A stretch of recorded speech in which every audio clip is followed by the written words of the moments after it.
presence. Muzita la Jesu. Thank you, Jesus. Muzita la Jesu. Do not believe about the ground rakurwa. Don't you never say ground rakurwa.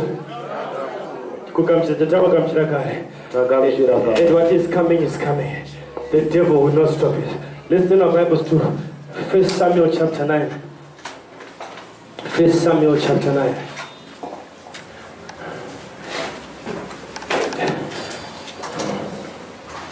When I was praying and meditating, God was saying to me,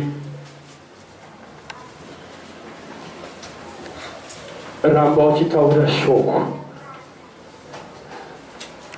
muma situations akaoma. Hallelujah. Shukran ndugu kutuma kuparidza is like a declaration. Ndikutuma kutirite sesando to break the fallow ground. It must bring you breakthrough. There are decrees and declarations in nature. Are we there? 1 Samuel chapter 9. If you are there, just wave your hand. Ngasadherere imba yaMwari. Pana ari kundinzwa? Ko ane peniwo, simudza peni to. Munhu zati nyebere kuti ne brain hysteric baba. Hanzi zvese ndonemari hakuna. The faintest ink is better than the sharpest mind. Awana kuno kwatishandirana tinoda kuenda kudenga. Munhu anotaura. You must write something down. Pakati pesvondo you must have something. Ndarinzwa rimwe ndofura parati don't worry. Vachaisa summary yesermon group. Hallelujah. Okay, let's read together verse 1. Now there was a man of Benjamin whose name was Kish, the son of Abiel, the son of Zeror, the son of Bekorath, the son of Aphia, a Benjamite, a mighty man of power. He was a mighty man of introduction. The Kish one. He was a mighty man of whatever there was a background. He was a man of power. And he had a son. But what did he had a son? We know this son was the son of a mighty man of power, whose name was Saul. A choice man, a goodly, and there was not among the children of Israel a goodlier person than he. From his shoulders and upward, he was higher than any of the people. And the asses of Kish, Saul's fathers, were lost. And Kish said to Saul, his son, take now one of the servants with thee, and arise and go and seek asses.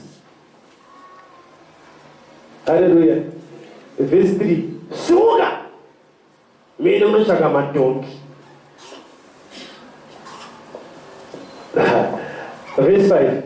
And when they come to the land of Zuph, Saul said to his servant that was with him, come, and let us return, lest my father leave caring for the asses, and take thought for us. And he said unto him, behold, now there is in this city a man of God, and he is an honorable man. All that he said cometh surely to pass.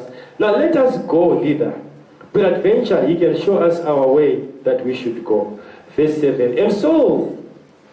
And then said Saul to his servant, but behold, if we go, what shall we bring the man? For the bread is spent in our vessels, and there is not a present to bring to the man of God. What have we? Verse 8. And the servant answered, and I'm long what is it? So don't go about it. What is it? Do not come to the house of the Lord empty-handed. What is it? Akuyendi kusina chawakabata kumunhu waMwari. Ndokuronene simba. Akungoendi chete kumunhu waMwari usina chawakabata. Zvonera kuti kana wakuda breakthrough. Tell your neighbor. Neighbor, we don't buy a breakthrough. We don't buy a man of God. But kana wa serious nekunamata. Wa serious nezvauri kuda. Mubvunze kuti munhu waMwari muupenyu hwako ndiani. you what? I'm no one who you're going to. Come on. I'm no one who you're going to.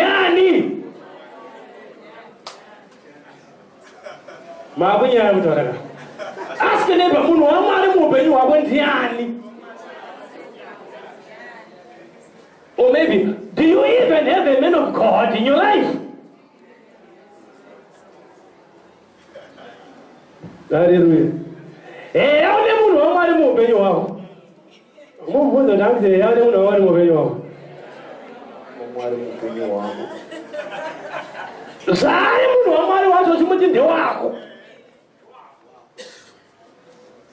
I can't put more bands with a good rand. Move like how much more bands with a good rand. Kwanika omo kasaona kalikuta fai ndio mali 15 cents kana muda pa radio wachinzizo mali ningirikiri ndipo makoi na kwechi ndinoteka nzao nyari kuomera murenguru enda kane kasaona ka omo kana wacha kwashene wandika chipesa ndango mfurene kwa hizo message yangu watu washizo kwa hizo kana wakula breakthrough ndetine bana wakula breakthrough una mu crowd Mwana wasuzonzika kudenga kuti vadye mari dzenyu. Isu tikatozidya denga razidya. Ndoshoko kai. Denga hatongoziva mari dzenyu pamakagara ipapo ndedzenyu. Saka dzimwe tsiri kana dzasungwa kukanda mato mwari mari havazvi one mari. Takaenda kuramaka takanotsera 2 lita yefanta vakapopota vakatonzi makapire chifanta ende kwaenda nawo. Tiripo tichinzwa. Dai nanga kuti munhu wamwana atora fanta makabva manotenga yechitu fanare kunizwa here fanare kunizwa no, that was just a joke. Hallelujah. No, but the point is, if you've got a man of God, we've got visitors here. Tell your neighbor, say, if you've got a man of God, kwama baiko vane chichako chavakambotya kana iye yekuti fune zvimutwa men of God kunokunomba zvinakanamata. And let me tell you, iwo uri muservice nekubvira nhasi ukafona mufonere honda kudzidzisa nhasi usina chawamboita chekudhiposita hakuna prayer yekuzopinduka. Saka kana wangwara tinoda kuzondifonera mangwana ndichibuda munhu nhasi ndifanira kubuda ndine mari yekoko yako nemari yeairtime yako vakuda kudya mari yedu. Toda kuti vaidya muzvotaura neshoko. Sauro akanoziva kuti hazvimwine kana isina kudyiwa nemunhu wamwari. Munhu wamwari ndiye asingadye zvikaenda mushopu zvikatenga zvibhradha zvepanapa zvinoga zvita hatiori pakanzi handina change hanzi keep change machange hamakipisa kunze kune vanhu vasina deliverance tiri kufanira kuidya. Kana wakuda breakthrough kana waa serious kumunhu wamwari hakuwikwe kusina chiriyo kunzwa nekuita ngadziuyi kana ari kuninzwa here in the mighty name of Jesus Christ. Chafura nepo takatipa vesa 8 ati and the 7 answered Saul again. Mudzanze mweya uranda muranda akajara kuitirwa muranda akajara kupiwa ndiye anogara achireceiva muranda anoziva kuti muguta mune munhu wamwari but aziva kuti munhu wamwari anopiwa akaziva kuti munhu wamwari anopiwa ndi Sauro. Dai mwari akakupa brand dziri dzemuranda nekuti muranda anogara achiti hatina vakupa brand dziri machuwa dzaSauro anoziva kuti munhu wamwari hakuendwa kusina chakabatwa. Hakuna akamhenda kumunda akanosakura akati in the mighty name of Jesus chimake chimera muno mumuntu mandoboko svika mvura igone hamusina kuisa mbeu mugokohwa hamukohwi. Meno ukutotora anointing water nema-anointing sticker zvinonamira mumiti dzese dzemumunda hamukohwi. Mvura ine basa chete pakaiswa mbeu. Tete vanze mvura ine basa chete pakaiswa mbeu. Ndosaka vachiti kana vakatona ndakapfeka dzimwe sutu so hanzi ndichingopinda muservice pandakona makangogoka sutu iyo chete zvabva zvandiitira right ende musi woyo ndio musinopindura munamato wake munhu uri kundinzwa ndangopfura nepo and behold I have here at hand the fourth part of a shekel of silver. That will I give to the men of God to tell us our way. Verse 15. And the Lord had told Samuel in his ear a day before Saul came, saying, tomorrow about this time I will send thee a man out of the land of Benjamin, and thou shalt anoint him to be captain of the people Israel, that he may save my people out of the hand of the Philistines. For I have looked upon my people, because their cry is come unto me. Verse 17. And when Samuel saw Saul, the Lord said unto him, behold, the man whom I spake to thee of, this same shall reign over my people. Verse 18. Then Saul drew near to Samuel in the gate and said, tell me, I pray thee, where the seer's house is. Verse 19. And Samuel answered Saul and said, I am the seer. Go up before me unto the high place, for you shall eat with me today and tomorrow, and I'll let thee go, and will tell thee all that is in thine heart. Verse 20. And as for thine asses that were lost 3 days ago, set not thy mind on them, for they are found. And on whom is all the desire of Israel? Is it not on thee, and on all thy father's house? Verse 21. And Saul answered and said, am not I a Benjamite, of the smallest of the tribes of Israel? And my family is the least of all the families of the tribe of Benjamin. Wherefore then speakest thou so to me? Verse 22. And Samuel took Saul and his servant, and brought them into the parlor, and made him sit in the chiefest place among them that were bidden, which were about 30 persons. Hallelujah. Hallelujah. Taverenga Bible. Kwatatanga kuverenga. Vachidescribe Kish. Matatebura ake chichipa wapita shuti, he was a great man of valor. Vaida ipapa pavataona nyekutanga ine mwanaka inzi Sauro. Sauro he was the pachimiro chimumu chekuoneka kunze, he was the best. He was head and shoulders above the rest. Hallelujah. Vapedza kumdescribe nezvisa zvaari izvozvo. Tell your neighbor kuti whatever you are, pasina Jesu hakuna kwazvikune kwazvinoenda, hakuna zvazvinoita. Vapedza kutaura ipapo vanobva vataura nyaya yekuti Kish uyu anga ine madhongi. Nyaya yemadhongi pane nyaya yawo. Ende mazira ndeta maJudha havadye dhongi, vanodya mombe. But mataura vari kuita paKish anga akawanza madhongi kwete mombe. Uri kundinzwa? Iro dhongi racho risina basa, rorasika futi. Dhongi riya rarasika, Kish wakaedza mwana wake Sauro nemuranda wake, zvonzi endai munotsvaga madhongi. Sauro paanotobvawo kumba vanobvunza shamwari, kuenda kunotsvaga madhongi. Pane ari kundinzwa here? Ndine vanhu vari pano mangwanani anhasi vabva kudzibadza vabva vane zvavari kutsvaga madhongi. Nezita raJesu madhongi arasika. Rega nditi kana Mwari vane zvavakuda kuita muupenyu hwako, vane zvimwe zvavanoita kuti zvavari kuda kuti zviite zvigoitika. Kana uri waMwari, let me say this to you, hakuna chinhu chinoitika muupenyu hwako without God knowing about it. Kana chichiitika muupenyu hwako, Mwari anochiziva, anochitendera. Kana chiri chirwere chakauya, Mwari anochiziva. Hallelujah. Inotoziva kuti chiripo. Hallelujah. But nyaya haisi pachirwere. Rega nditi kana iri mhepo mafunga ambotaurwa naashumira pano, kana achimuka muupenyu hwako, hazvirevi kuti Mwari vatamba. Pane zvavatendera kuti zviitike, nekuti kana zvimwe zvinhu zvisati zvaitika, zvimwe zvinhu hazvizogona kuitika. Sauro haibva pamba dai madhongi anga asina kurasika, nekuti pamba hapasiripo painge pane zviri kudiwa naMwari. So God had to do something kuti asimudze Sauro pamba atange kufamba, achinanga kuri kudiwa naMwari, kwaachanosangana nezviri kudiwa naMwari.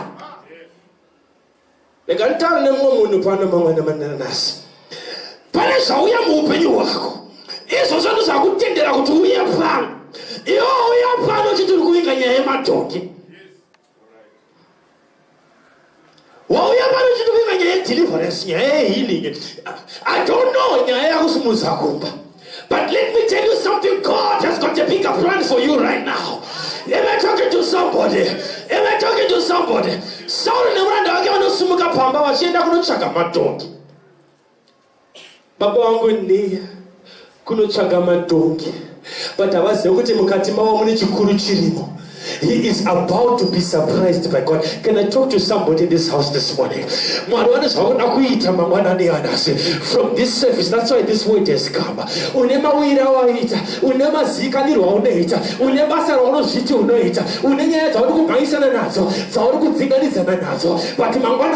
God wants to take you to another level. God wants to introduce you to another level. Life your God has got a bigger purpose for you.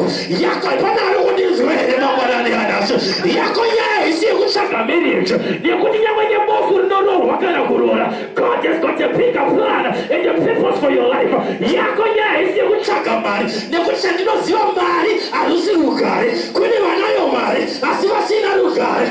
has got a bigger plan for you. God is about to surprise someone in this place, in this service, in the mighty name of Jesus. But God has got something bigger for you in the mighty name of Jesus. But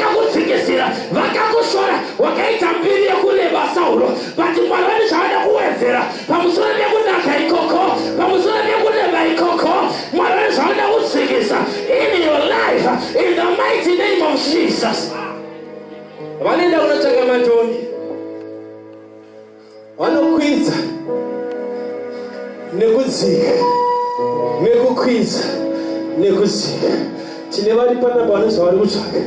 You are looking for a breakthrough in a particular area. Do you know? Is God trying to get your attention? Ndikuti kuti mari yako yakamirira message andikufarisa nasi. Pana rikondinzwa here. Ndikuti kuti breakthrough yako yakamirira message andikufarisa nasi. Motikari yako yakamirira message andikufarisa nasi. Nesita ra Jesu Kristu. Am I talking to somebody? Am I talking to somebody? Vanotsvaka madhongi vokwidza votsika but havaoni dhongi. Saul vati kumuranda wake. Ngatichidzokerei kumba. Because mudhara akutozorwara manje asi sarwarire madhongi but akurwarirani. Nesita raJesu hapana anodzokera kumba asati asangana nepurpose yaMwari mangwanani anhasi. Hapana anodzokera kumba asati anzwa kuti Mwari vanoda kuti chii upenyu hwake pawakagara ipapo. Am I talking to somebody? Dautombosiya vanhu because kwatiri kuenda haisi nyaya yegurupu. Tell your neighbor haisi nyaya yegurupu. Inyaya yedungamono haisi nyaya yewakambofamba nawo. Inyaya yemafambiro wakuita naJesu kubva pano muchienda mberi. Pana ari kundinzwa here? Pana ari kundinzwa here? Ende pane chikonzero chekuti Mwari havana kuti baba vaSauro vape Sauro muranda wese wese. There is a reason why this particular servant was given. Ndiri kuramba varanda vanoti kana wapinda muproblem havakunongedze kuguta nemunhu waMwari. Vanokunongedza kune zvimwe zvimashortcut. Vanokunongedza kune zvimwe zvimwari. Rega nditaure nemumwe munhu kuti breakthrough yako haisi kubva mukutsvaga machesha. Breakthrough yako iri kubva mukuita connection naJesu. Paunoita connection naJesu, it doesn't matter. It can even be more Roma. But what is missing in your life is not a powerful man of God, but a powerful connection. And right now in this episode, Mwari vari kudzikisa maconnection ekuti mumwe munhu aconnecta nedestiny yake. Hallelujah. Pandakamira pano ini ndini muranda ive ndiwe Sauro. Ndatuma kuti ndikuudze Sauro kuti muguta mune munhu waMwari anonzwa kubva kuna Mwari. Zvaanotaura zvinozadzikiswa. Sauro, hatidzokere kumba, ngatipindei muguta tinoona munhu waMwari. Your life must change. Am I talking to somebody? Upenyu hauchinji wabata Mwari. Upenyu hunochinja pawanzwa shoko rabata upenyu hwako. Change begins with the word of God. Is somebody hearing me? Is somebody hearing me? Many abate nungu abata nungu. Anobata nungu anoziwe uchava nemimba. Mimba nungu rake ndomarinoterera. Roita mimba your situation was waiting for the word of God. Mafupa asimuka achifamba pasati pataurwa shoko. Panotaurwa shoko. Mafupa asimuka osamba. Nesita racheso. Yati mafupa upenyu wako. They are about to take place. Shaka miramu upenyu wako. It's about to begin moving. Nesita racheso. Chinochinja upenyu wako. Haisi mari. Hallelujah. Chinochinja upenyu wako. Ishoko. Lataura upenyu wako. And here is the word of God. Katibinde mukuta. Munemudu wa mari. Achanotuuza mafamiro yenu. Father Gunizwe. Take it about the Osipanava. By a mistake. You know, sir? Nesroman, they're not a funny rogma. 11, 12. The 12. My 12. Chwanzi Papa Mugai. Kuna manifest. Hallelujah. Ananga indaka nomboro ndikati nyaya ya mangwane. Kune matonga anzara sikoko. Hallelujah. Hallelujah. Ndikamanya kune ibatira vanhu vasati vaziva. Akauye kune nyaya chaiyo pana rikundinzwa. Bandati mashanisa neti ngoda ventashandisa. Koma stika taita. Ko skit. Uye kuno papa. Ndikati andisikuuya. Namatai. Vandafonera zvanetsa futi vavafona. Chikazora ichi papa. Takuya ikoko. Ndikati nyaya haisi kumba kwangu. Nezita raJesu. Kune muprofita ari muguta. Muzita raJesu. Inyaya yekuda kunzi muende kupi? Kuguta. Mukauya pano muneiposa. Ende hona henaro. We are in the city of God and we are going to hear the will of God. We are going to hear what God has to say because we are going to manifest. Pana idione denga kutanga alifano auzwe pano ne matongi awinganye matongi ava kumbaki chakanye matongi onosangana ne shoko le upenyu wake lichachinja upenyu wake iyo ndikanamba kuyamba penyu inyaya yakuti matongi amutwa pano katiri kufanira kusangana lekanditaure nemuye muno kuti pane matongi amutwa muupenyu wako andiri kunzira Jehova ndinofanira kusangana nawo musi wedesde kwamutemwa zvino ukazara ameno ako nekuti kune gomo kunotsikira Mwari kwavanotaura kwavanozviratidza. Pana ari kunizwa here ndikandikutaurire kana nesuwo nenyasha dzekurora ndokwadzakadzikira. Handisi kutaura ini ndega nevamwe kuti nyasha dzemuchato nezita raJesu. Haleluya. Ndokwadzakadzikira pamusoro pegomo vachiti taakuchata ngaataure dheti raanoda. Haleluya. Mwari ngavatibatsire tisakanganwe nezita raMatoki to somebody. Pana ari kundinzwa here zvaita kuti dheti mudzinge basa matongi hanzina Mwari arasike. Pamuchafamba muchinotsvaga matongi ndopamuchasangana nevanhu vachakuudza kuti muguta mune vanhu vamwari. Ndine mumwe mudikama ndinogara ndichibvunza kuti dheti dai takauya mazuva enyu chaiwo because munhu iye akatakudzwa nezvangu achiri kuenda kubasa. Haleluya. Achinzi handei kuchecha chiti tichauya imeendai achichimidzira mukadzi nevana. Mwari ngavatimbira kuti matongi amborasika. Haleluya. Haleluya. Shaidiona Mwari is because he had a greater destiny. I will not tell you his name, but ari muno murume nezita raJesu ari kubata madhimoni. Imonya chaiba kubata madhimoni. Haleluya.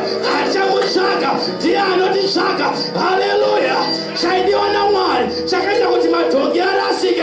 Mwari vane zvavaida.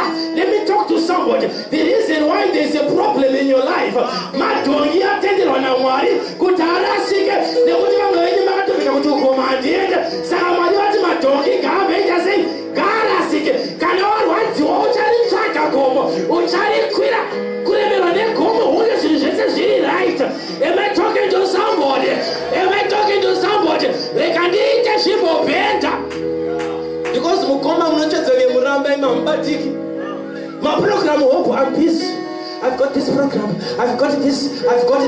Mwari vati matongi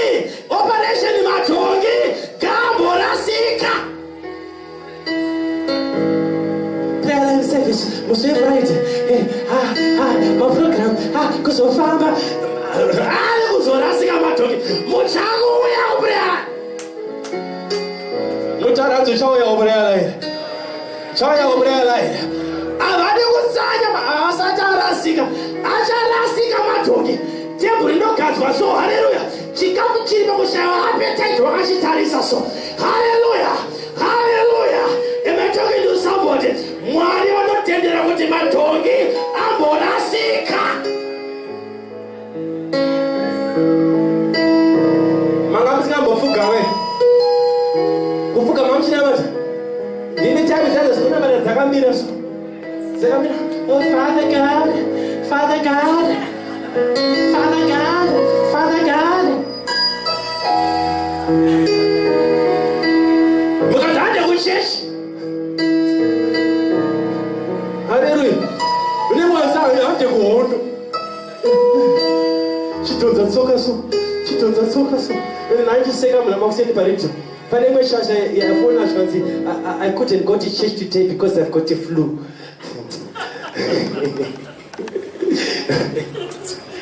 Urukuta museka uri muno munhu akamupodza chechi nenyevuru. Nezita raJesu. Zvichiri right amai. No, you know what? Vanodherera Mwari. Flu iyo yakaita mushemandi anoenda kubasa kuti anoziva bosi chidzokera kumba. Haleluya. But ashingirira kuita sei? Kwamwari ndononzi Mwari vanonzwisisa God knows flu is painful. Muri kutamba here. Kwenda kune matongi acharasika amai kwete muti. Matongi chaiwo. Haleluya. Ekuti nayo flu muchauya kuchechi. Haleluya. Nayo flu muchaita dheko. Nayo flu muchaparidza. Nayo flu. Chamushumira Jesu. Pane ari kundinzwa here. Pane ari kundinzwa here. Pane ari kundinzwa here. Iko kamukomana kakutadzakira kuchechi. Because kati ndakuona musi wesande. Kurumidza kutendoka matongo asati arasika. Nezita raJesu. Muzi andikurumidza kutendoka matongo asati arasika. Muzi kuti because I love you and apostle vakanzoti matongo anogona kurasika. Shamwari bheta ndizokuita sori ndadzoka but ndichidzoka ndichiziva kuti I'm coming back to someone because ikazve kutamba bhururu I will lose you. Ndakuenda matongo angu asati arasika. Nezita raJesu. Am I talking to somebody? Am I talking to somebody? Munzo ranzi Maria wina yanovhera naye. Kurimidza kuuya nayo kuna Jehovha. Matongo asati arasika.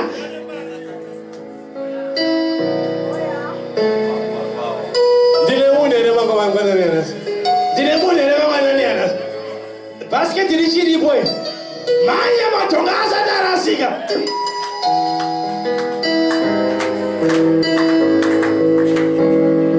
Isaiah anoti tsvakai Jehovha. Dada yachiri. Hallelujah. Am I talking to somebody? Ndinowana kutaura naye naseri. Ina handina nguva yekuenda kupractice because Saturday noite practice ya 2 to 4 ndipo ndichida kundogara brother.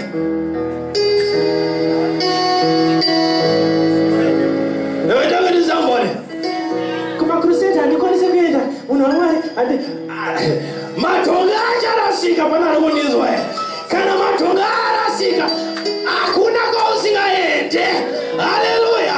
Ene chaiko kunzi matongo arasike inoziva dai vakakurumidza kuteerera. Haleluya. Mwari pakaidana matongo angadai asina kurasika dai makataurirana muri kumba but the problem ndeyekuti Sauro nevenga panga pasina connection. So God could not talk to Saul ari kumba. Saul had to go kuenvironment ina Mwari. Say we so watoya kuno kuenvironment ina Mwari. Please maamavhera please pane nyaya iri kutambika panapa. Kanda kupedza kunoparidza kunonzi vari kubuda vadhu apa vasinatsiva maoko pamusoro. Nhasi please kanda kupedza kuparidza hakuna anobuda mavhare dhoko. Vese vari kumhanya chopai first preference muye pakiu panapa. Tikuturike maoko tinamatirana. Oenda zvinhu zvaita sei? Zvaita right. Am I talking to somebody right now? Because ndaneta nekuti tiri kuenda kuna chiri kuitika. Iwe uchitiza nemadhimoni. Idhimoni rinokuudza kuti ngatiendai. Ngatimhanye tabhi yaita musati wanamatiro. Zvino nhasi tapera yasimbira padhoo. Hakuna anoenda pasina tiri kwamako pamusoro. Because nguva yekuti breakthrough yako itike yakwana. Hallelujah. Hallelujah. Hallelujah. Hallelujah. Hallelujah. Hakuna anoenda kuterechi ndoino yakuno nezita raJesu.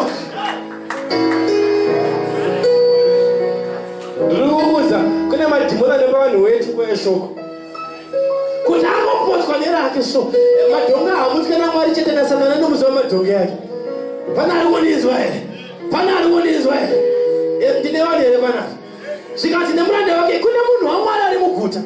Zvaanotaura zvinoitika mazuva ivanga vasina kuti maprofeti vainzi masiya. They would see into the spirit. Because there is a seer in the city. Handekuara notiuza. Hallelujah. Zvikanasaro chineiko chatinganye kunopa munhu waMwari? Chingwa chapedza. Zvikanzi aiwa tine mari. Mari shoma yatine bandika tine muguta tinomuona. Nezita raJesu. Nezita raJesu. Can I tell you something? Change your neighbor as it.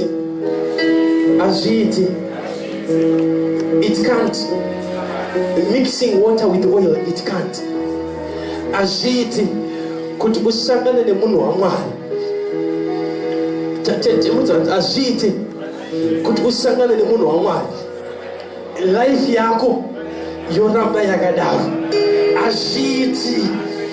If he is genuinely a man of God, aziti kuti usangane nemunhu waMwari, life yako yoramba yakadaro. Ndiri kuti mangwanani yanasi. If I am truly if I am truly a man of God, in your eyes, in your mind, in your heart, in your life, aziti kuti pachasangana maybe pakuchirikana maoko or whatever, aziti kuti tisangane nasi muservice ino pana ariwonizwe. This is an ultimate time. Kana uriwo ndikutopesha panapa. Kana uriwo unokutenda wakakera wakatogara wakagara inotanga kutopesha kuti ndati azviite. Madhongi yangu arasika azvinyinongedzera kuzuva ranhasi kuti ndinge ndiri muservice yanhasi kuti ndisangane nemunhu waMwari muservice yelast week ndakaposta yelast week but one ndakaposta because yanga isiri nyaya yangu iya ndasangana nayo nhasi ndeyangu. Madhongi yangu aya ari kutaura nezvawo aya andashaya nezita raJesu. Ndabuda kumba ndichinotsvaga madhongi but Mwari wane chinhu chihombe. Hallelujah somebody, hallelujah somebody. We are going into a season where God is about to surprise you. Une level waizvionera uri, une zvawaizofungira uri, une zvawaizoona uri, une yawaiti ndo mari yangu. But God is about to move into your life. God is about to surprise you. Vange maishiti murione sangano but ndikandikutaure masikati yarasi ndine revelation endapiwa yekuti imo muno ndine mafundisi vandiri kuzodza nezita raJesu. Hausi mwana wesangano. You are not a bench warmer. You are supposed to be here preaching the word of God. Kune vanhu vari mukatumbo vanga vachitsvaga madhongi but vaine calling. Sauro kutsvaga madhongi iyo vakatakura umambo vanga muchitsvaga zvinhu zvemhando yepasi-pasi. Imi muri velevel yepamusoro-soro. This afternoon there is promotion in this house in the mighty name of Jesus.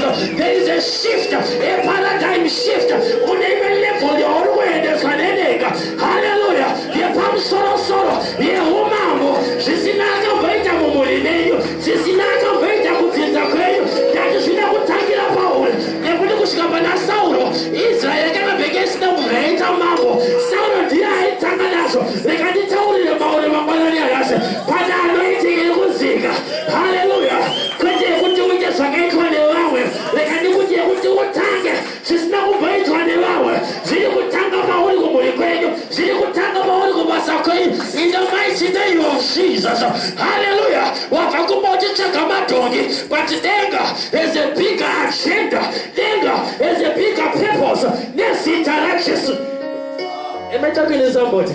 Wakakumba uchinamatira bhasikoro but denga rikuti une fleet remabhazi richatakura vanhu muzita raJesu Kristu. Wakakumba uchitsvaga basa remumba nezita raJesu, basa rese but denga has a bigger agenda.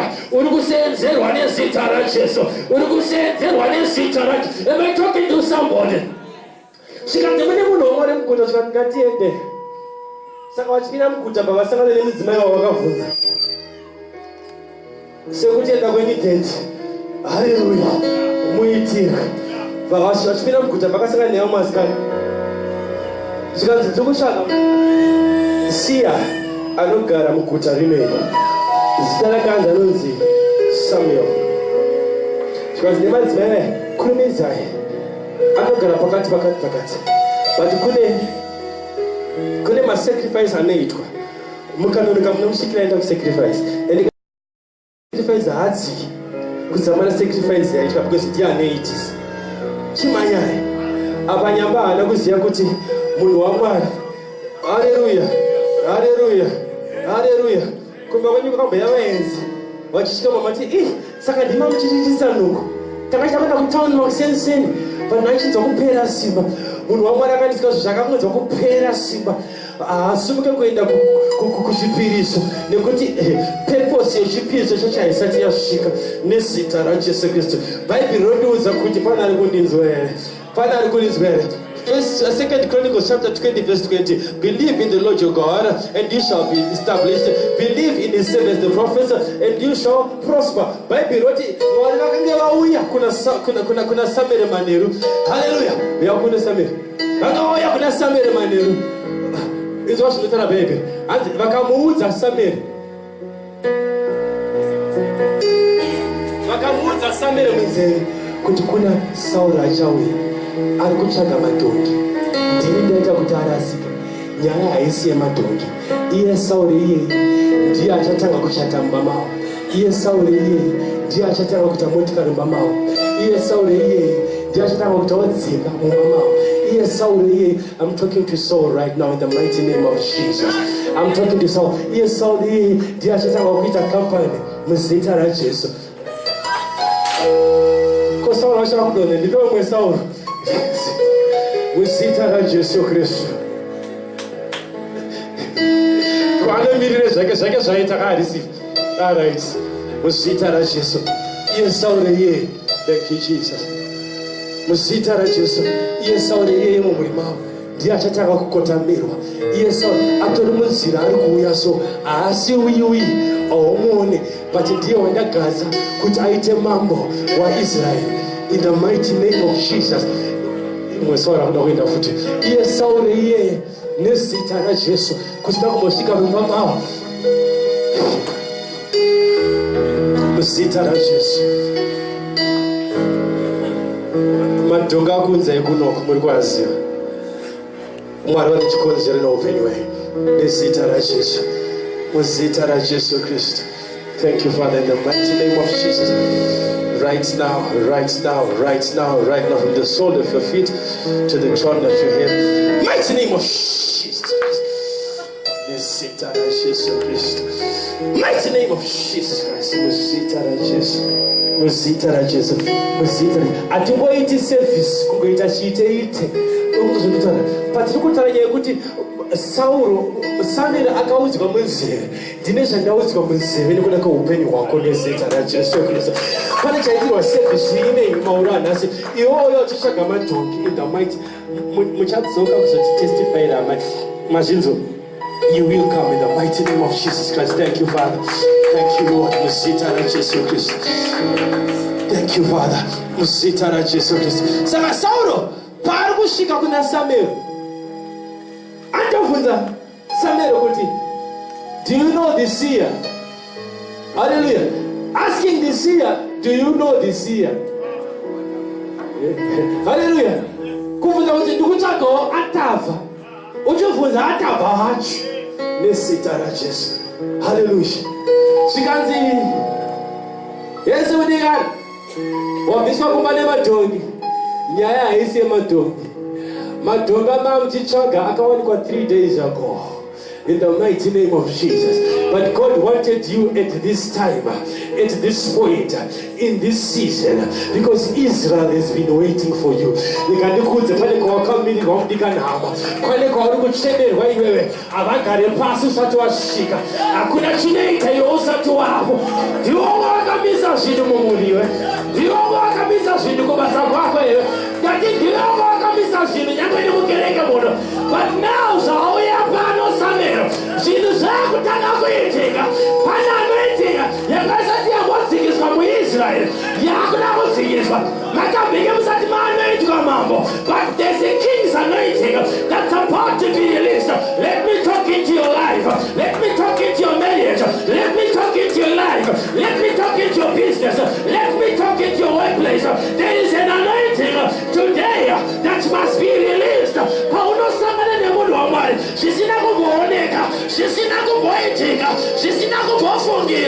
because the time has come.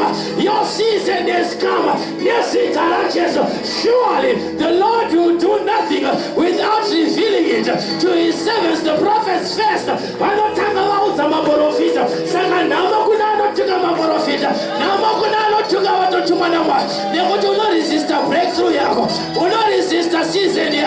Right now as I stand here, something is about to be released in somebody's life in the mighty name of Jesus.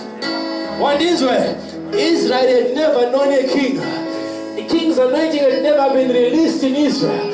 But Samuel auya panzimbo zvinhu zvakuda kuringana manje rekanditaura nemwemona. There's a kingly anointing that is coming upon your life.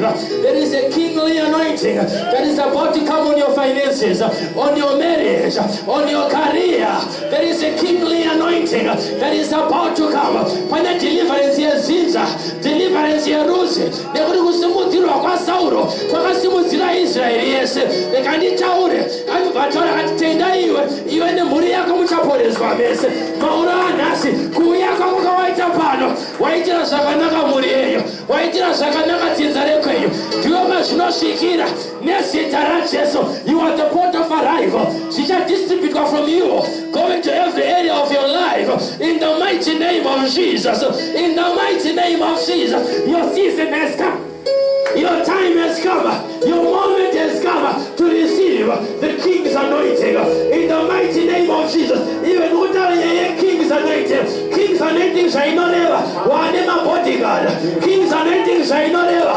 Wakukaram palace, King's anointing shall not ever. Whatever bizarro, King's anointing shall not ever. You are now being saved. King's anointing shall not ever. You shall decree a thing and it shall be established. King's anointing shall not ever. You are a leader. They will follow. King's anointing shall not ever. King's anointing shall not ever. Shakanaka shenyika. Tionotanga kushija. King's anointing shall not ever. Shakanaka shenyika. Tionotanga kushifeka. Shineka wanamambo. They will serve you as a king. They will bow down to you as a king. They will bow down to you as a king. Don't not ever King's anointing. God is about to do something in the mighty name of Jesus. And he said, no, King's anointing. In the name you will become a landlord. King's anointing. In the mighty name of Jesus. In the name of church life, I'm going to get it. Zako. Urundi is where. Wanotasha matongi, asatambo tashwa. Wanotasha mabiza, asatambo tashwa. King's anointing. Yoya bamsoro pako. Shineleva kuchapina mukase uzuru. Unotenga motkari. Ino 0 mileage. Kaneza level yako. Kubaba machabanese import. Ena unotenga. Nesita racheso. Motkari ma 0 mileage. Nesita racheso. King's anointing. Inoleva kutivane brass. Nesita racheso. Inoleva kachumbokaniki. Ita brass. In the mighty name of Jesus. King's anointing. Inoleva kutuwana kuku. Nesita racheso. Mimba yako ita kuku. Wanawako kawaida kushikoro shinotura. I release the King's anointing upon your life. Take out the kanaka de shimambo. In the mighty name of Jesus. I release the King's anointing upon your life. In the mighty name of Jesus. A king is a treasury. But treasury, my king. Monogara gold and silver. Right now I release the King's anointing upon your life. Can almost in a treasury. Let there be a treasury in your house. Let there be a storeroom in your house. May you know gold. May you know silver. May you have a store of gold. May you have a store of silver. I release the King's anointing upon your life. You are a king. There is a greater anointing, a greater season. Mambo asenzelewano. Wanidoa yosenzela mambo. You know there is a grace. Pamupenyu wako. Yekuti usenzelwe. Utambilise. Uruirwe. Nesitara Jesu. Right now, receive the King's anointing. Receive the King's anointing. Zorerwa, zorerwa, zorerwa. Zorerwa, zorerwa. Zorerwa, zorerwa. Zorerwa, zorerwa. Zorerwa, zorerwa.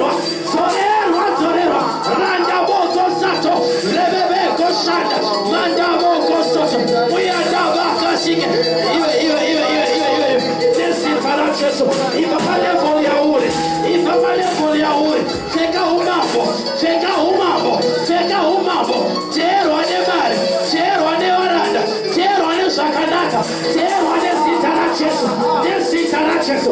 Zodzwa iko zvino, zodzwa iko zvino, zodzwa iko zvino. Ndinotaura mvura yaunonwa chaiyo, uri kundinzwa here? Mambo haanwe mvura yese yese. Ndinotaura mvura yaunonwa chaiyo, chikafu chaunodya chaicho ngasishanduke. Hembe dzaunopfeka, mari yaunobata, iwe haikona kubata mari yemahwindi, bata mari yemadzimambo, bata mari inotenga, bata mari ineshireo. Nezita raJesu ndinodzikisa King's anointing upon your life. Ndinodzikisa King's anointing upon your life. Zvatiri kutaura izvi, haleluya, zvatiri kutaura handisi kutaura zvakajairika, handisi kutaura zvakaoneka, nekuti ukaenda kumba kwaKishi hakuna mwana akamheka azvarwa mambo. Kish was a mighty man of valor, but he was not a king, which means kuti Saul inherited mighty man of valor wababa vake. Avo vanoita mari pavawedzera futi the king's anointing pamusoro pezvaavana kuna baba vake nezvaakazvarwa ainazvo nezvabva kuna Mwari. Triple anointing. Ndiri kutaura zodzera zvababa vako nezita raJesu, zodzera zvako zvawakasikwa ainazvo naMwari nezita raJesu. Nelevel yandiri kukuisa right now iri kuiswa naMwari chete, the king's anointing. Let it come down upon your life. Let it come down upon your life in the mighty name of Jesus. Saul achizvinzwa izvi zvakamurovesa hana, akati imisiya number 1 yandavinga kuno ndeyemadhongi. Uri kuzozvongataura sei yanzi nyaya yemadhongi? Mwari vari kuti dambudziko rako kwavaranda kusiyana nemadhongi. Pawapinda madhongi apa madhongi akuudza kunoko awanikwa kudhara. Problem yakuudza kunoko yagadziriswa kare nedenga nezita raJesu. Problem yakaifana kukusvitsa pano, that problem has been sorted by God. Varasikuperera ipapo Mwari kuti takuenda pane imwe level yepamusoro. Hallelujah. Nekuti handina kukudaidzira madhongi, ndine something better. I've got a king's anointing for you in the mighty name of Jesus. Handizive madhongi aikuudza kuhosana, but right now today agadziriswa madhongi yekuti iwewe manje uchiendeswa pamusoro-soro nezita raJesu. Are you ready to go to the top? Nezita raJesu. Are you ready to receive the king's anointing in the mighty name of Jesus? Saul achinzwa izvi akatanga kurizira, akati number 1 pama 12 tribes eJudha yese, the tribe of Benjamin is the smallest. Yes. God is qualifying him. He is busy disqualifying himself. Number 1, tribe of Benjamin is the smallest. Pama tribes Israel. Number 2, Tama Benjamin Muriendo is the last and the least. There's not ever much. There's a good my tribes Israel 12. Murizese tabatanizo. Iyakishi. Yoya yoya pasi. Lekadichalo kune mune mangwana ni anasi. Kune vakawanda vakakodzera vachambo kamangwana ni anasi. Mwakari kuziva kusakwana kwako. God knows your weaknesses. God knows your background. God knows kushora kwaonetwa. God knows kushuza kwaonetwa. God knows kuti haunaka chiri pauri chakanyorwa kunzi mambo. But ipapo Mwari ndo pavari kuzika. Ipapo Mwari ndo pavari kuda. Mangwana ni anasi nezita raJesu. Uri pano ndiwo uri kundione king's anointing. Yauya kuzogara pauri. Iwewe maduku kwazvo. Iwewe mhuri duku kwazvo. Ndiwe wakusumudza mhuri yekwenyu. Ndiwe wakusumudza dzinza rekwenyu. Ndiwe wakuve a light bearer to your family in the mighty name of Jesus. The reason why you are here, tell your neighbor, say neighbor, the reason why you are here, the reason why you are here is so that you receive an anointing that will make you the head in your family. A man of God in my generation, a man of God in my my time, in my season like Samuel. Ndatuma kuzozonza iwe kunzinza kwa udova nezita la Jesu. Ushaita zinoitwa na baba wako, ushaita zinoitwa na masetekuru yako, ushaita zinoitwa na mai wako na sisi wako na tete wako. Zilikutangira Pauli. There is a king's anointing, that enabling anointing, that anointing that changes your dimension. Nezita la Jesu. Wapinda muno ordinary. Wateka ndikutaurire urikubuda muno wakatakura umambo. Wawachitsvaga matonge. Ndati urikubuda muno wakatakura umambo. Kufira pane your life will never be the same again. Vachange vachikwenyana vachiti ndiye akanzi mamboyo, ndiye akanzi mambo, ndiye akanzi mambo, ndiye akanzi mambo. Nezita la Jesu. Your life has no option but to listen and obey. Your life has no option but to listen and conform to the word of God. Your life must align to this declaration. Your life, your finances, your marriage, your business, your career must align to this confession. There is a king anointing upon your life. There is a king anointing upon your life. You know, so you are the king anointing. Gosh, we are moving you up. Baba Sagawe, Fumagai Guchak, Wanuga Guchak, Sefagai Guchak, Shibaga Shiguchak. Nekutikana waita mambo kune vanoda favor newe vanongoende mombe so kuti mambo tangofuka ngokupa imombe kubvira nhasi nezita raJesu. Vanonga vanotsvaka favor newe, vanonga vamoza kufara kukupa, vanonga vamoza kuti kukupa iwewe zvakadzora zvakabhadhara nezita raJesu. Kutanga nhasi samambo ingotanga kuropafadzwa pavanokohwa kubida dzavo vavakurangarire samambo. In the mighty name of Jesus, I release, I release, I release, I release, I release, I release, I release, I release, I release, I release, I release the king anointing. I release the king anointing upon your life. Nekuti kana muri muguta, kana muri munyika, hapana munya pamusoro pamambo. Nezita raJesu, pandakupa king anointing, ndakusimudzira pamusoro pemachinda enyika ino, ndakusimudzira pamusoro pavanerekedzwa venyika ino. Nezita raJesu. With that anointing, it's going to open doors for you. With that anointing, irikukuunzira motikari, irikukuunzira mabasa, irikukuunzira simba. You are anointed with the highest anointing in the land. In the mighty name of Jesus. Dinemuni eremaskati anasi. Dinemuni eremaskati anasi. Dinemuni eremaskati anasi. Lekandikutaurire nekuda kweking anointing. Uchibuda mushopu, uchafuta kuti masiya makapaka pamotikari yeyi. Nezita raJesu. Nekuda kweking anointing. Pavanodaro sagumbuke because vari kuona zviri kuitwa naMwari. Nekuti uri kuzoidhiraivha motikari, nekuti uri kuzoiita imba, nekuti uri kuzoshata. Hakuna anotamba namambo. Nezita raJesu. Hakuna achatamba newe. Nezita raJesu. Vanochikonza zita ramambo nerako vachishauitaura. Am I talking to somebody? You have just received the highest anointing in the land. Hakuna ari pamusoro. Handina kukupa anointing yemachinda. Nekuti chinda rine wanoripota kwaari. Ndakupa anointing. Uri kunizwa here? Yekuti vese ngavaripote kwauri. Nezita raJesu. Ndati vese ngavaripote kwauri. In the mighty name of Jesus. Dinemune remaskati anasi. Dinemune remaskati anasi. Dinemune remaskati anasi. Ndanzwa inzwi chiti munzeve mako. Ari kuuya kuservice, ari kuerenye matonge. Vatimunze kuti matonge ako awanikwa. Nezita raJesu. I have something greater for you. Kuzita raJesu. You see, God is about to surprise someone. I'm talking to somebody in this place. God is about to surprise someone. Imagine Saul. Aenda kunotsvaga madongi. Ari kunzi madongi awanika. But you are the king of Israel. In the mighty name of Jesus. You are the king of Israel. God is about to surprise somebody. You are a landlord. God is about to surprise somebody. You are a businesswoman. God is about to surprise somebody. That ticket rakurendeke riripewe. That visa rako ratoita iko zvino. That nzvimbo yako yechikoro yawanikwa iwe. That scholarship yako yawanikwa iwe. Wauya kutsvaga madongi panapa. That capital business rako yawanikwa iwe. Wauya kutsvaga madongi panapa. God is about to surprise you right now. God is about to surprise you right now. You are coming into a season where God is going to surprise you. Uchachema chikumbirwa masuit manyowani. Uchachema chipiwa motikari. Uchachema nezita raJesu. Nekuti zvinoenderana netenzori yauri. King's anointing has just gifts.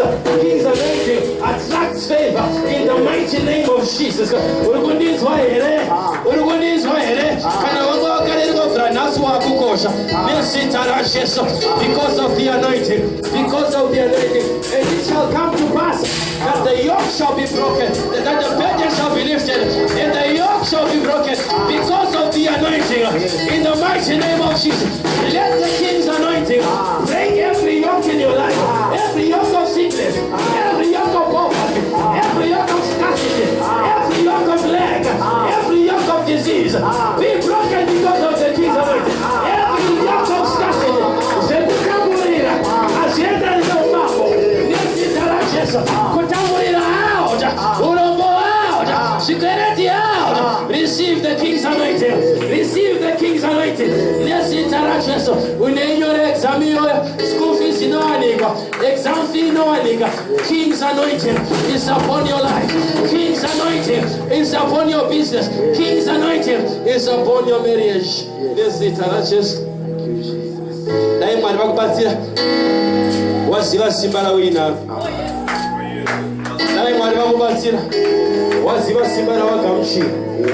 Naye mwari vakubatsira waziva level yawaiswa. Naye mwari vakubatsira waziva kuti wapiwa master key because of this service, because of this anointing. If your life was going down south, it's now going north. Because of this anointing, your destiny has been corrected. Your early appointment with the grave has been cancelled. In the mighty name of Jesus, there is no early grave for you. Naye mwari vakubatsira waziva simba rawaina, waziva zodzo rawaina. Naye mwari vakubatsira waziva kuturiana. Kudzokera kunyika. Amai vari kutenderera. Just 1 minute. Amai vari kutenderera. Vari kuita marari. Hallelujah. Tarisa marari acho. Kuri kuenda amai. Diana. Avasi baba ndati Diana. But wona mukondo. Iri kuvakotamira. Vana baba vari kudzama akazi baba vaenda kubasa. But vauya kuna amai. Vakwacho nongona magotsa nemapiriti chete. Oza pane murume mukuru akotama. Nesita raJesu. You are a child of God. You are greater. Nesita raJesu. That's nesita raJesu. You are a child of God. You are greater. You are a king. Urukukotamirwa nevakawasingafukire. That's urukukotamirwa nevakawasingafukire. Uchanzi wakaromba nekuda kweanointing. But remember, tina kuromba. Takaromba Jesu. Tina Jesu. Yesha Jesu. Dirikukutaurira iwe. Urikufugamirwa. Urikukotamirwa. Nesita raJesu. Nevakuru. They are going to ask you, what can we do for you, Yahweh? What do you want us to do for you? Shaura Shaunoda. Urikuda mari. Usamire mukiu. Wakachasema amire mukiu. Uyekuna kubereki kubatire. Nesita raJesu. Dati matonga afurike. Shirikutambuliwa nevamwe. Iwe shiwanini kuna King's anointing. Nesita raJesu. Marisi kabatwa nevamwe. Iwe ibate. Nekuna King's anointing. Shisingafekwe nevamwe. Iwe shifeke. The King's anointing. Life can change in a second. That life can change in a second. Saul hava kumbari mkomana unoshaka matongi. Saul hava kumbari mkomana matongi. Adise shava kumbauri. Watekatitauri nishawazuzegera kumbauri shawoya wakaita. Wawoya wari mkomana matongi. Wawoya wari sisile matongi. Nesita raJesu. Urikutokera kubasa mambo. Urikuenda kubasa kwabasa mambo. Urikutokera tiyokaria sa mambo. You have received the King's anointing. You have received the King's anointing. You are a king. Nesita raJesu. You are a king. Nesita raJesu. I'm talking to kings. You know the one thing I like about Hosanna, Atina Waranda, it is a church that is made of kings and queens. I'm talking to a king. I'm talking to a queen. If you are here, you are a king. If you are here, you are a king. In the mighty name of Jesus. Atina church in inspiration. Mira only Hosanna is what is what we eat. Musita raJesu. Mone mama what is going on. Musita raJesu. Iyo pana mambo banongone kwenye kumusha kana mambo vanowari vane kuzara nevanhu ona madzimambo enyika ino paanofa mumotaketi nemachiti okoyo ndehosana motaketi yedenga yasimuka yekereke yemadzimambo rume nemadzimambokazi tine motaketi nguva yedu yakwana. Our time has come to be heard. Our time has come to be seen. Your time this interaction to be heard, to be seen in the mighty name of Jesus. I'm talking to kings.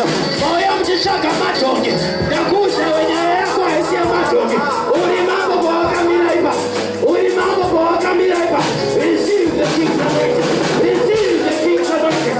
Receive the king's anointing. Mashkira shayo gachije. Mashopera shayo gachije. Marina banka shayo gachije. Shete zirimu ugeni wako. Gachije shobora Jehova. Shete zirimu ugeni wako. Gachije shobora Jehova. Kano garwa shaivo. Kano rarwa shaivo. Nesitara Jesu. Gachije. Nekuti uri mambo. Au kare pese pese. Au tike pese Jesu. Au rare pese pese. Uri mambo. You have received a king's anointing. You are going to change generations. You are going to change your family. You are going to impact your environment. You are going to impact your society. You are going to be celebrated in your area of influence. Uchasimukirwa in your area of influence. Nesitara Jesu. You are not ordinary. You are not ordinary. Ucharemekezwa. Iwe kwa unogara. Iwe kwa unotsiza. Dirikutaura imo muno. Wana vedu because of the king's anointing. Dirikutaura ma prefect. Dirikutaura ma head boy. Dirikutaura ma group leader. Kavana vedu nesitara Jesu. The king's anointing is upon their lives. Dirikutaura ma CEO. Kano. Dirikutaura ma minister. Nema prime minister. Muno nesitara Jesu. Dirikutaura ma shareholders. Ema company muno nesitara Jesu. That is the kingly anointing. That is the kingly anointing. Receive the king's anointing. Receive the king's anointing. Receive the king's anointing. Nesitara Jesu. Dinosunungura ma diplomatic passport because you are a diplomat. Nesitara Jesu. Dinotaura diplomatic passport. Iandaboko soto. Shausina kumborota. Shausina kumbofunga. Iandabeko soto. A diplomatic passport. A diplomatic visa. Nesitara Jesu. Paona apply pipindurwa. Hakuna anorambira mambo. Nesitara Jesu. Hakuna achagona kungorambira. Hakuna achagona kumira pamberi pako. Unakuyezera. Ndikurelease anointing right now. Ndakupfeke basa kwakoma mwana. Unokumira off. Uchapiwa off. Usatawaza tutakwenda kunejeshi. Ndikusimbira off na mwana nesitara Jesu. You are a king. You are a queen. Denga ndikupfeka shogora. Nesitara Jesu. Enda unokumira off unotenyiwa mangwale. Because of the king anointing. You are anointed a king. Ndikatimuze. Audzikiki basa zvekumhanye. Nesitara Jesu. Nekuti uri mambo. Wakawanza mengale. Tikakupa ifuti mamachi. Tikakuti tifure motifure. Avafuriki. Nenyaya yechiremerera cheumambo. Iwe haufurike zviri iziwe. Iwe haurambike zviri iziwe. Iwe hauzive basa zviri iziwe. Because of the king's anointing. In the mighty name of Jesus. Uri mambo. Uri mambo. Nesitara. Ndikandikutaurire.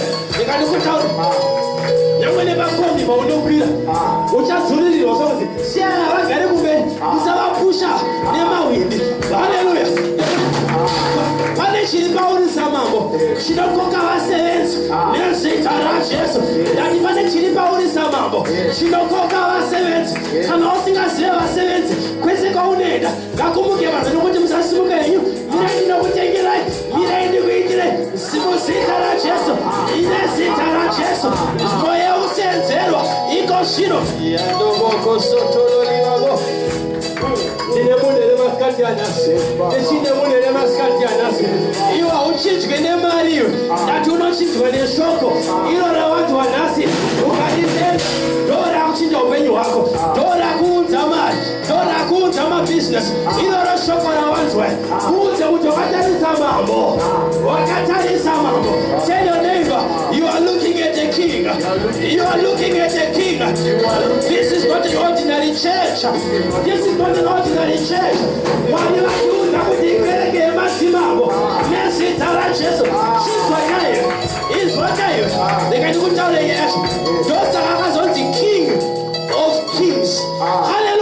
ndosakanzi king of kings. Vana mambo vapiko isusu vacho, he is the king of these kings. I am a king. I don't care what you see, I don't care what you say. I am a king, and he is the king of kings and the Lord of lords. Hallelujah. You can call me Lord Zinkler. Hallelujah. You can call me Lord Zinkler. I don't need that one, because he is the Lord of lords. Lord Willis. How are you, Lord Willis? Hallelujah. Because I am a king. I am a Lord. He is the King of kings and the Lord of lords. Dina mune remaskati anasi. Dina Saulo remaskati anasi. Auya achichaka madongi. Asari kusekera kumbari mambo. Hallelujah. Kuchaka madongi wakatakura umambo. Yatuma nedenga. Kisafoka kwa madongi. Uri mambo. Ufana kuchaka madongi we. Uchapita basa wanochaka madongi. Nesitara Jesu. Iwa uso kuchaka madongi. Yati ndo uchapita basa wanochaka madongi. Nesitara Jesu. I am the king. I am a king, and my master is the king of kings. In the name of Jesus. Wakatariza mambo.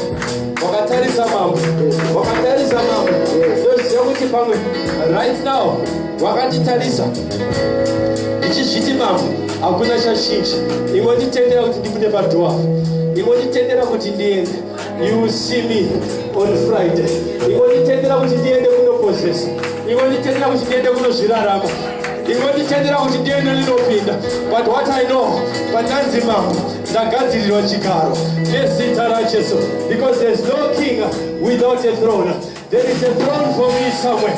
Let me go and sit on my throne. Holy Spirit, show me where my throne is. Show me where my throne is. And they can bagadzirwa throne, bagadzirwa tafura. Pakuteta vavengi. Takuda kudya machine kuti vavengi avo. Atikone kudya muvengi asipo. Notenda mwa. Nekuda vavengi Yesu ari mupenyu hwako. Nekuda kuti tafura igadzirwe. You are a king. Rise up on your feet. Tell your neighbor, say neighbor, I am a king.